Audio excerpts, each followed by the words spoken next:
What reasoning do potential clients put forward for not doing business with Goldor?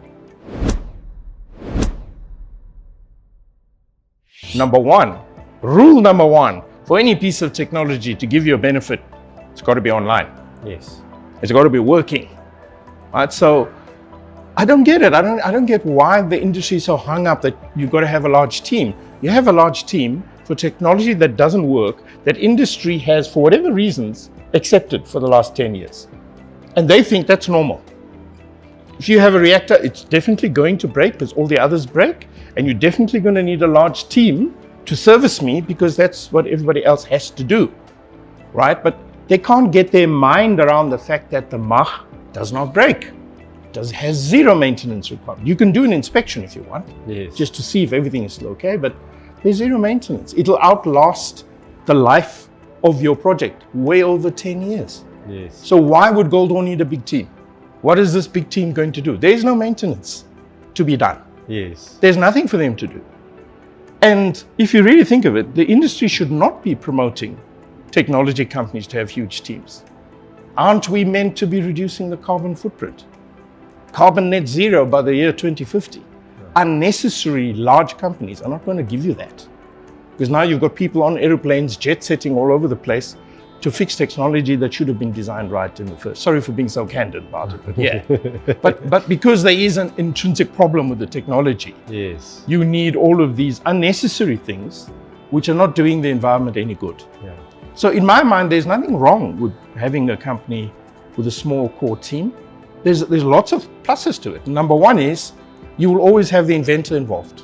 Yes. So if you want a Mach reactor and you're dealing with Goldor, 100% chance you will deal with me. Yes. So you're going to deal with the person that invented it, who knows everything there is to know about a Mach reactor, who can give you the best advice on your application. Yeah. You're not going to get that from a large company. You could be talking to somebody 3 levels, 4 levels down the hierarchical ladder. Yeah. Yeah. And you're not speaking to a decision maker. You're not speaking to a boss. Yeah. Negotiation in big companies is difficult.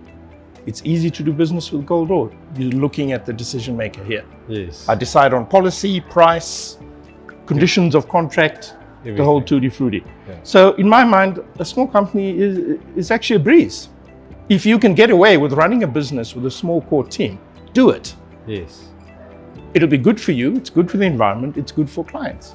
And clients will always feel that they're getting that prime priority, I almost want to say luxury experience, but you know what I mean. Yes. Yeah. They're going to get that quality experience every time because they're dealing with the person that created the technology, not with a lower level employee who has to study the technology and understand what it does. Yeah. There's a big difference there.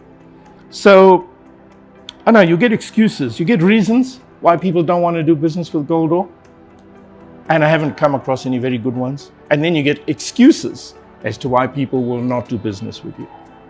And you know why the excuses are there? Because unfortunately, and especially in the mining industry, I mean, it's everywhere, but it's very prevalent in the mining industry.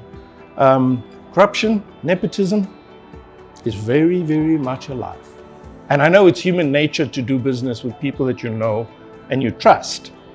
But I think as a professional, and if you're looking after the best interests of your company, you also need to ask yourself, am I actually accessing the best technology that I can? Do I have the best industry practice in my operation? Am I giving it really the best, or am I just doing things because I want to do business with my friends? Because at the end of the day, in order to do business in this industry, the industry needs to be intact. And if this is the culture of just doing business with friends and you don't care about if the technology works, except you're going to reach a point where the whole industry is going to start falling apart. Yeah. Things are not going to work. Profits are not going to be realized. Companies will start closing down. Yeah.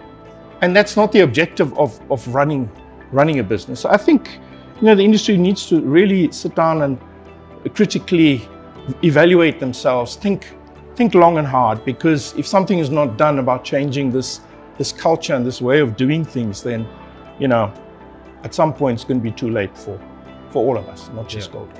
For more information on the Mach, Goldor, and how we are challenging and changing the world, please visit www.goldor.org.